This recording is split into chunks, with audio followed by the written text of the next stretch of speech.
Poster share ചെയ്യണ കാണത്ത് കാര്യം വന്നപ്പോൾ ഇപ്പോൾ ഞാൻ റെസ്പോൺസിബിലിറ്റി എനിക്കായി. ദീപുമായിട്ടൊരു ഗ്യാപ്പ് വന്നതുകൊണ്ട് ഞാനാണ് അവരെ നേരിട്ട് വിളിച്ച് ഫോളോ അപ്പ് ചെയ്തുകൊണ്ടിരുന്നത്. സെക്കൻഡ് റിലീസ് നമ്മൾ അനൗൺസ് ചെയ്യുന്ന സമയത്ത് ആ പോസ്റ്റർ ഒന്ന് റിലീസ് ചെയ്യാൻ പറഞ്ഞിട്ട് ഒരാഴ്ച പോലും അവരനങ്ങിയിട്ടില്ല, മറുപടി ഒന്നിട്ടില്ല. അപ്പോൾ എനിക്ക് മനസ്സിലായി ഇതിനകത്ത്. അതുകൊണ്ടാണ് ഞാൻ പറഞ്ഞത് ബോധപൂർവമായ ഒരു ശ്രമം ഉണ്ടായിരുന്നു. അല്ല, ആദ്യം 9 റിലീസ് ഉണ്ടായിരുന്നു. അപ്പം അപ്പോഴേ പ്രകാശ്, ഞാൻ ആദ്യമേ പറഞ്ഞു ഞാൻ ഇടപെട്ടിട്ട് കാര്യമില്ല, കാരണം ഇപ്പം പ്രകാശ് സംസാരിച്ചോളൂ എന്ന് പറഞ്ഞു. പോസ്റ്റ് ഇട്ടപ്പോൾ വിഷുവിന് എന്തോ ഷെയർ ചെയ്യാമെന്ന് പറഞ്ഞല്ലേ? പോസ്റ്റർ ഷെയർ ചെയ്യാം, അത് കഴിഞ്ഞ് വിഷുവിന് സ്റ്റോറി ഇടാന്ന് പറഞ്ഞു. അതിനും ഒരു റീസൺ പറഞ്ഞു. അത് കുറേ കഴിഞ്ഞ് ഒരാഴ്ച കഴിഞ്ഞ് വീണ്ടും ഒരു റീസൺ പറഞ്ഞു. ആ റീസൺ നമ്മൾ പറയുന്നില്ല. അതൊക്കെ ഇപ്പം സംഘടനകൾ പരാതി, ഇപ്പം ഈ റീസൺ പരാതി പറഞ്ഞതിന് ശേഷം എന്താണ് ഉണ്ടായത്?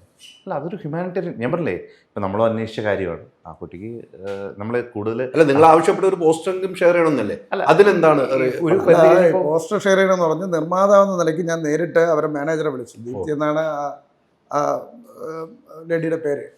അവരെ വിളിച്ചു. അവരുമായിട്ട് നല്ല രീതിയിലാണ് നമ്മുടെ കമ്മ്യൂണിക്കേഷൻ. അവരെ വിളിച്ച് പറഞ്ഞിരുന്നു. അവരത് അഡ്രസ്സ് ചെയ്തു. അവർ ഫാദർ ഹോസ്പിറ്റലായിരുന്നു, ഇന്നലെ എന്തോ ഡിസ്ചാർജ് ആയതേ ഉള്ളൂ, ഹോസ്പിറ്റലൈസ്ഡായിരുന്നു ഫാദർ. അപ്പോൾ അവരതിൻ്റെ അടുത്ത് പറഞ്ഞു ഞാനിങ്ങനെ ഇത്തിരി തിരക്കിലാണ്. അത് കഴിഞ്ഞ് അനശ്വരയുടെ അമ്മയെ നേരിട്ട് ബന്ധപ്പെടാൻ പറഞ്ഞു. പക്ഷേ അവരുടെ റെസ്പോൺസ് വളരെ വളരെ മോശമാണ്. അത് പ്രൊഫഷണലായിട്ട് അത് അവരെങ്ങനെ ബാധിക്കുമെന്ന് അവർ ചിന്തിക്കുന്നില്ല. അത് എന്തോ ആയിക്കോട്ടെ, അത് ഞാൻ അറിയേണ്ട കാര്യമില്ല. പക്ഷേ എന്നെ അത് വളരെയധികം ബാധിച്ചു. ഞാൻ അതിനു വേണ്ടി കോലാഹലങ്ങളൊന്നും ഉണ്ടാക്കിയില്ല. ഞാൻ ഒന്ന് അസോസിയേഷനിലൊന്ന് അഡ്രസ്സ് ചെയ്തു ഇങ്ങനൊരു സംഭവം ഉള്ളത്. അപ്പോൾ എൻ്റെ സുഹൃത്തുക്കൂടെ രാകേഷ് ഏട്ടൻ പറഞ്ഞ് ഞാൻ വിളിച്ച് സംസാരിച്ചിട്ടുണ്ട്, അവർ വരാമെന്നൊക്കെ പറഞ്ഞ് ശ്രമിക്കാമെന്ന് പറഞ്ഞു എന്ന് പറഞ്ഞു. പക്ഷേ എനിക്ക് മനസ്സിലായത് വരത്തില്ല. ഞാൻ പരാതിയായിട്ട് പോവുക, അങ്ങനെ ഒരു പരാതി എടുക്കുക, അത് വീണ്ടും കുഴയുക. സിനിമയെങ്കിലും വിളിച്ചാൽ കാണട്ടെ എന്ന് വിചാരിച്ചു. മനസ്സിലായില്ലേ?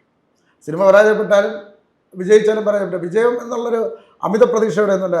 സിനിമ കൊള്ളാം, നല്ല സിനിമയാണ്, നല്ല സിനിമയായിട്ട് അത് ജനങ്ങൾ കൂടെ ഇഷ്ടപ്പെടുകയാണെങ്കിൽ ചിലപ്പോൾ ആ സിനിമ വിജയിക്കും എന്നേ പറയാൻ പറ്റില്ല. അല്ലാതെ എനിക്ക് അതിനകത്ത് ഈ സിനിമ റിലീസായി എനിക്ക് കുറേ കാശ് കിട്ടുമെന്നുള്ള ധാരണയെന്ന് പറഞ്ഞാൽ ഞാൻ ഇരിക്കുന്നത്. ഞാൻ മനസ്സ് ബ്ലാങ്ക് ആക്കിയാണ് ഇരിക്കുന്നത്. അതുകൊണ്ടാണ് അനശ്വര വരുന്നില്ലെന്ന് പറഞ്ഞപ്പോൾ എനിക്ക് ബോധക്ഷയം വരാൻ നമ്മളത് പ്രതീക്ഷിച്ചിരിക്കുകയാണ്. അതെ, അത് നേരത്തെ എനിക്കൊരു സൂചന ഉണ്ടായിരുന്നു. എനിക്ക് കുറേ മുമ്പേ മനസ്സിലായി. ഇത് തുടക്കത്തിൽ തന്നെ നിങ്ങൾ രണ്ടും രണ്ട് തട്ടിലേക്കായി എന്നുള്ള വാർത്തയാണ് വന്നത്. ഡയറക്ടർ അല്ല, വാർത്ത വന്നത് ഡയറക്ടർ ഒരു കാര്യം പറഞ്ഞപ്പോൾ ഉടനെ പ്രകാശ് അങ്ങനെയൊന്നും ഉണ്ടായിട്ടില്ല എന്ന് ഒരു സ്റ്റേറ്റ്മെന്റ്. ഈ സബ്ജക്റ്റുമായിട്ട് ബന്ധപ്പെട്ട് മാത്രമാണ്. ഈ സബ്ജക്റ്റ് അല്ല, സിനിമ നടക്കുന്ന സമയത്ത് നമ്മൾ ഈ സബ്ജക്റ്റായിട്ട് ആദ്യം ഉണ്ടാകുന്ന വിവാദത്തിൽ ദീപു പറയുന്ന ഒരു പ്രശ്നമുണ്ടായിരുന്നു. ചാനലുകളൊക്കെ വാർത്ത ചെയ്തു.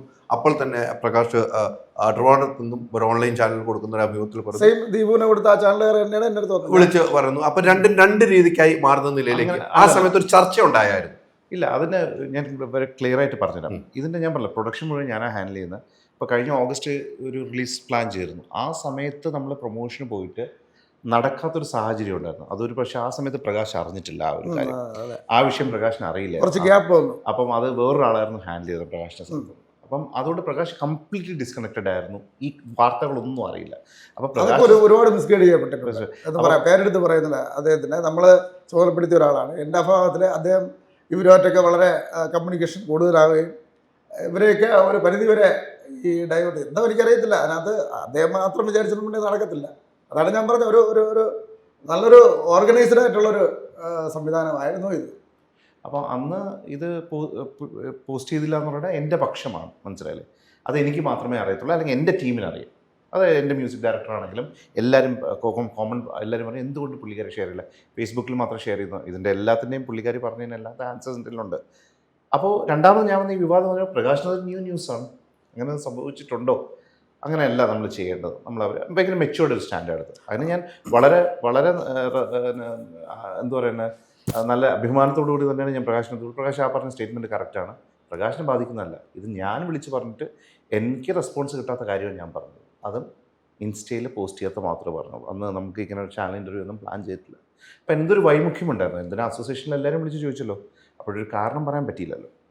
അപ്പോൾ അതുകൊണ്ട് പ്രകാശിനെ അതിനകത്ത് നമുക്കൊന്നും പറയാൻ പറ്റത്തില്ല. അൾട്രാ മോഡേൺ കിച്ചൺ ഡിവൈസസ്, ഒരു കിച്ചണിൽ വേണ്ട എല്ലാ ലേറ്റസ്റ്റ് ബ്രാൻഡുകളും ഇവിടെയുണ്ട്.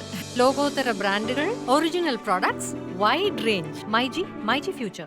വാട്സാപ്പ് വഴി ഇംഗ്ലീഷ് പഠിക്കാൻ ഇംഗ്ലീഷ് കഫേ ഉള്ളപ്പോൾ ഇംഗ്ലീഷ് ഒരു വിഷയമേ അല്ല. English cafe, we present you the perfect English. WhatsApp now 9633 888 575.